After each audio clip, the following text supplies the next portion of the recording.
Allez go, 10 octobre 2020. La météo ne s'améliore pas.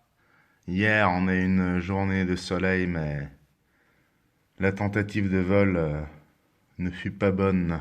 J'ai cassé le train d'atterrissage d'un de mes modèles. Ça va être réparé, mais c'était pas une séance folichonne. Mais pour se consoler, ce matin, on a reçu une petite surprise.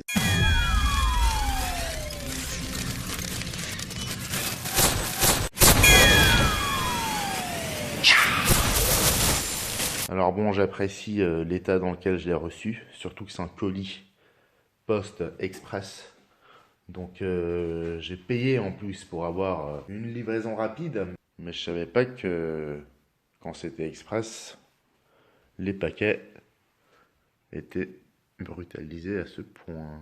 J'espère que le contenu n'est pas dans le même état. C'est parti.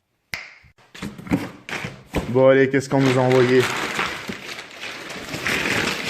Waouh! Tiens. Multiplex Fun Cub NG ou NG pour Next Generation.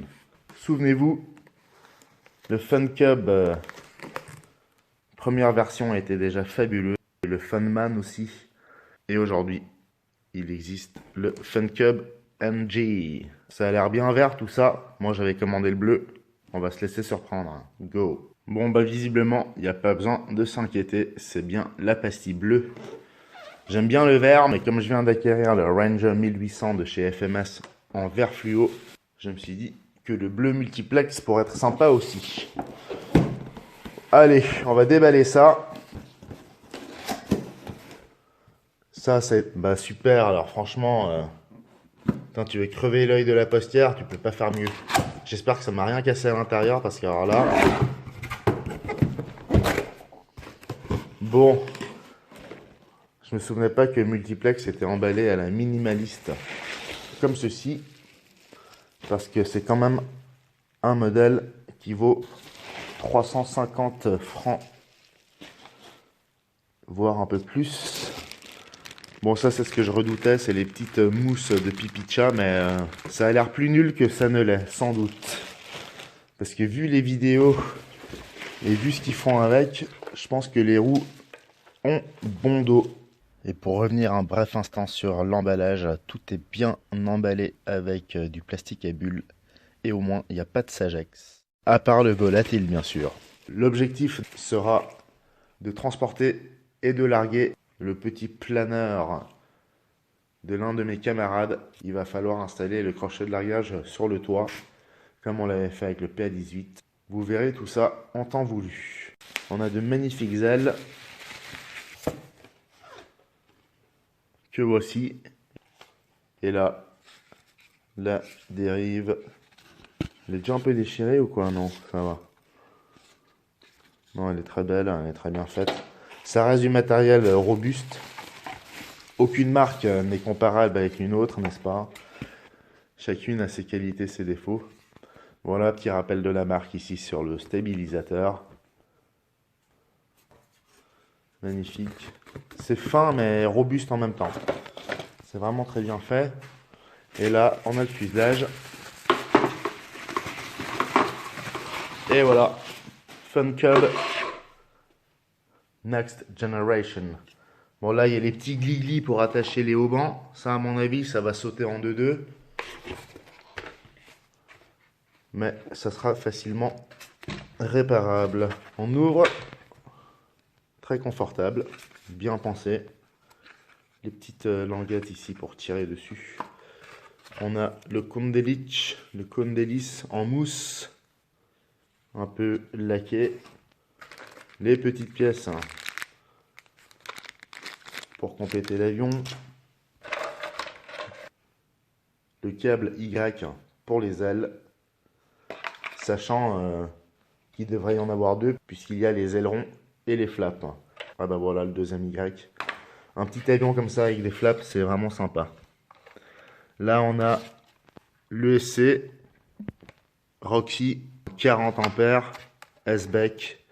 Bien calé sur le côté, ça j'aime bien, c'est propre.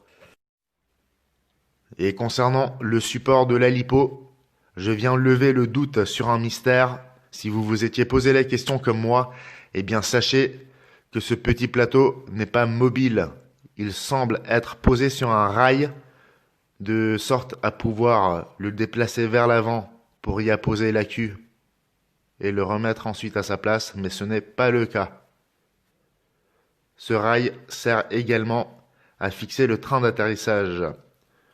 Donc voilà, c'est juste joli et pratique peut-être pour le fabricant, mais nous, en tant que consommateurs, on n'en tire aucun avantage. Bon allez, le PNP, c'est sympa. D'ailleurs, je vous le rappelle, chez Multiplex, c'est RR, Ready to Run. Il n'y a pas grand-chose à monter. On vous fournit une hélice de 13x4 de chez APC. On les connaît très bien, ces hélices. Et enfin, les haubans. Voilà. Simple, mais efficace. Il y en a pour quelques minutes. On va voir ce que ça donne. Bah voilà, il n'y a rien à visser à part 4 petites vis pour faire tenir ce train d'atterrissage principal. D'ailleurs, je sais pas si vous voyez ce que je vois, mais ça, avec un atterrissage un peu brusque, cette partie-là en Sagex va dégager vite fait. Je sais pas à quoi pensent les fabricants des fois, mais le fait que ça soit accroché à l'intérieur et non dessous, c'est pas mal. Il s'économise pas mal d'espace et de matos parce que là où est vissé le train d'atterrissage, c'est également là où on pose la lipo dessus. Donc ça forme une pièce. Pas mal. Mais bon voilà, justement, on verra avec des atterrissages un peu violents si cette bordure en Sagex tiendra le coup longtemps. Ça reste du multiplex, de la bonne cam. On a des high-tech HS55 pour aileron et volet d'atterrissage. Pour la dérive et l'élévateur, on a des high-tech HS65HB. Ceux-ci sont un peu plus gros que ceux utilisés sur les ailes. On doit avoir du 12-13 grammes, alors qu'ici on a du 8 ou 9 grammes. Le moteur, c'est un Roxy 930 kV. C'est du 3S. Je vais essayer de voler en 4, mais en 3 ça a l'air déjà pas mal. Il est assez dynamique et sportif cet avion. Je pense que c'est aussi dû à sa légèreté. Un petit coup de colle de contact. Ceci pour coller le stabilisateur. Comme d'habitude, on applique la colle sur les deux parties à coller ensemble. On fera pareil avec la dérive qu'on finira par emboîter par-dessus en dernier lieu. Entre-temps, je me rends compte que cette hélice de 13x4 est quand même bien grande par rapport à la taille de l'avion. Le moteur doit être relativement nerveux parce que j'utilise des hélices plus petites sur des cubs plus grands que ça. Voilà, donc je disais, il y a uniquement 4 vis. Les deux autres sont celles pour attacher l'aile, mais sinon, il n'y a rien.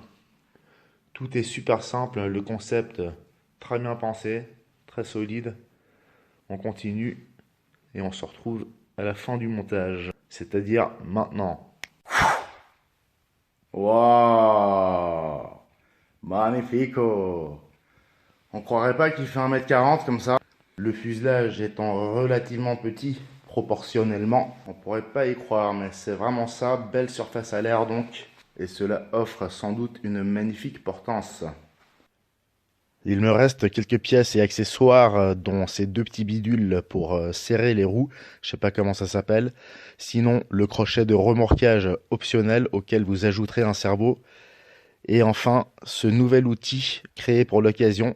Cela sert à venir fixer ou détacher les haubans.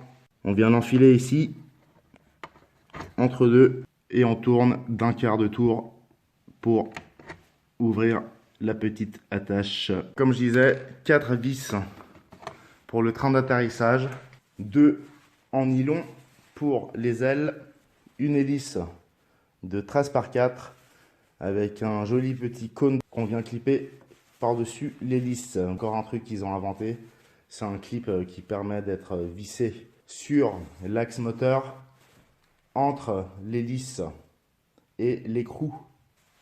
Et le cône est conçu de sorte à venir se clipper sur ce petit support. Les haubans, bonne cam, ils vont bien résister. Je n'ai pas encore mis mon récepteur.